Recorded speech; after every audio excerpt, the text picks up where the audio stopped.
few weeks ago, we installed an Overland camper on my brother Joe's third Gen Tacoma.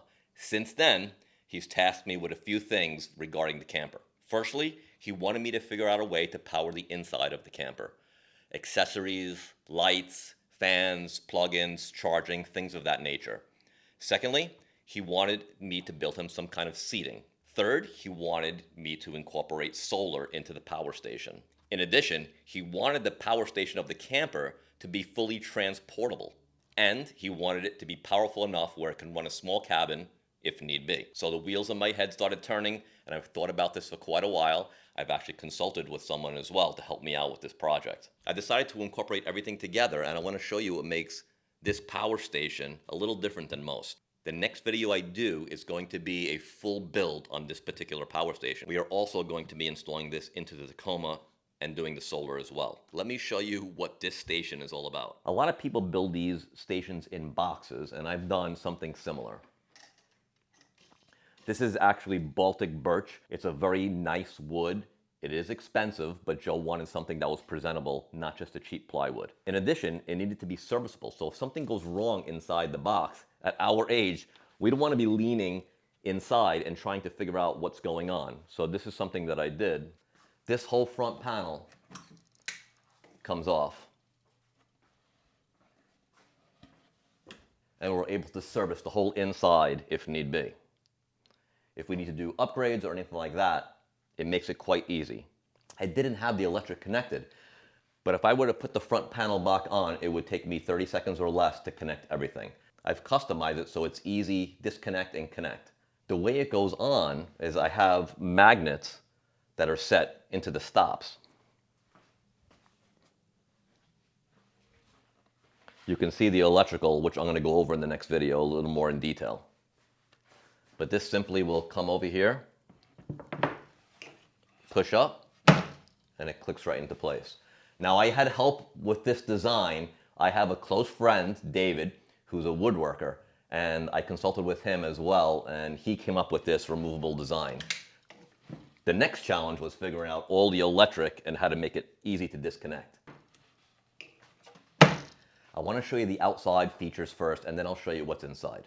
We didn't want anything bulky in the front because if you sit on it as a bench and your legs are hanging forward, we don't need things sticking out. So this is pretty flush mount. This is the remote control for the inverter, so the inverter can be turned on and off from here, and it could also be monitored.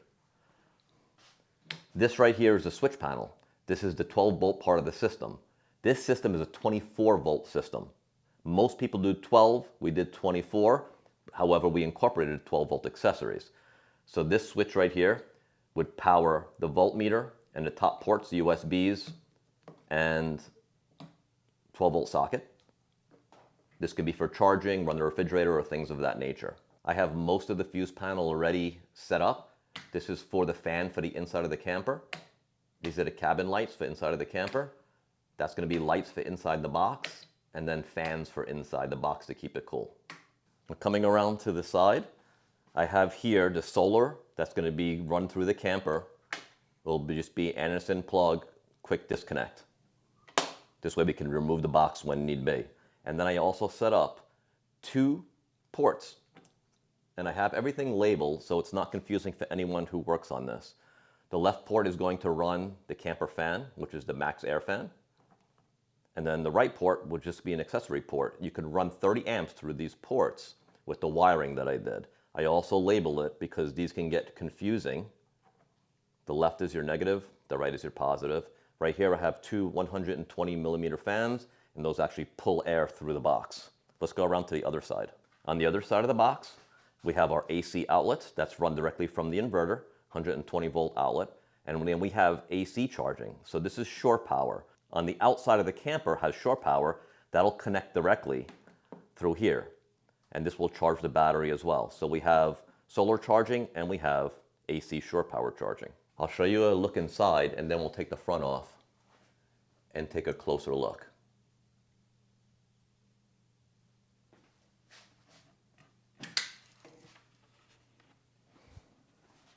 I don't have the battery in at the moment. The battery is going to sit right here, and it's a 24 volt, 100 amp hour battery. I left it out so you can get an idea of what's going on in here.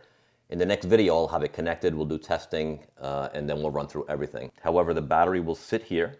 It'll go directly into a battery disconnect switch, and that'll run up to all of our bus bars, our negative bus bar, our positive bus bar. And like I said, I labeled everything, including the gauge of the wire, so anyone who works on this can just quickly look at these labels for reference. This is a 2080 watt inverter, and this was donated to me from the gentleman who consulted me on all the electrical and fusing for this. His name is Paul, and he has a YouTube channel called Our Black Cat Cottage. I'm going to put a link to his channel down below also, because he's just an incredible human being with a lot of knowledge in off-grid systems. LiTime provided the battery. See if I can show you the battery real fast here. This is the 24 volt LiTime 100 amp hour battery. So they sent that battery to me. They sent the AC chargers, 20 amp charger.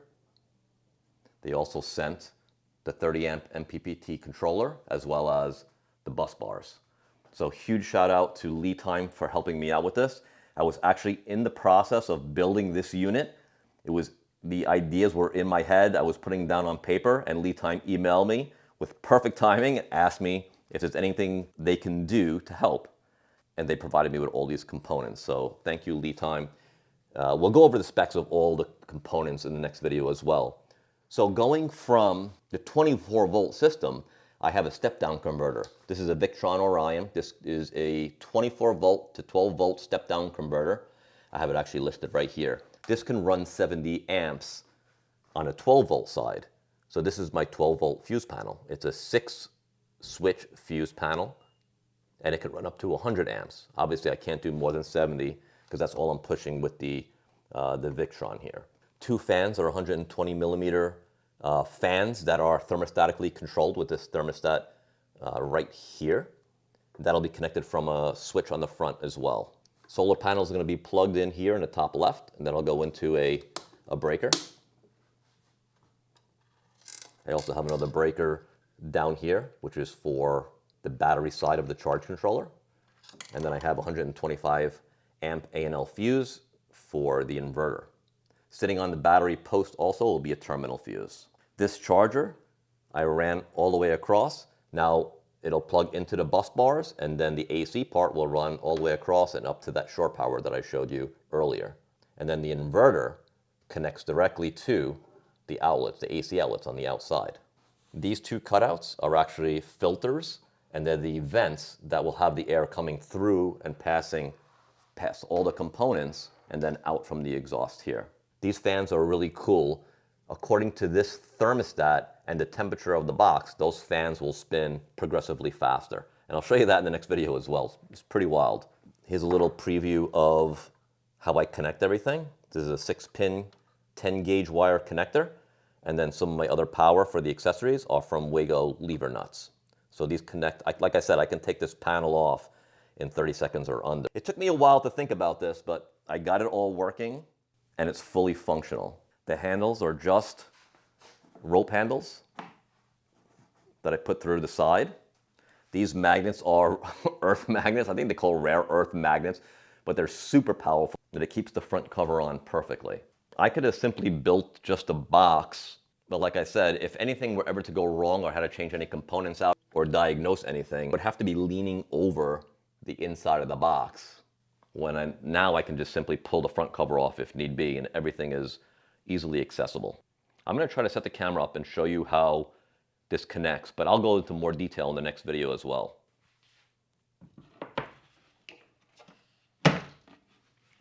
So this is a quick connect. That'll simply just connect to the one that's sitting right here. There's going to be two of them. So this one will be from the fuse panel to the switches. Then I have a lower one, which I have Wago connectors on right here. These simply connect to the accessories. So I have listed right here, red to green for the max air fan. That's the fan for the top of the camper. I'll take the red and the green. Let's see if I can just push that to the side. Then I'll simply go in the lever nut, and then it'll clip on. And now the front panel, once I switch the toggle switch, the max air fan is ready. But all my accessories will be connected right through these lever nuts here. When I want to disconnect it, I just pull them back. I disconnect this 6-pin right here, and the front panel comes right off. The wood for the box is Baltic birch. That's also sanded and sealed twice. Thanks for watching, guys. This is just a small preview of the full build, which I'll have out in the next video.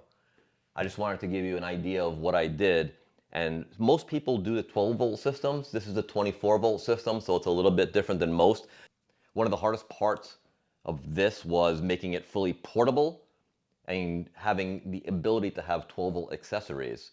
But I believe I made that all happen pretty well and pretty efficiently. I'll go over in more detail in the next video exactly how I built everything, but I appreciate you sticking around for this one. If you haven't subscribed to the channel, please do so. It helps me out a lot.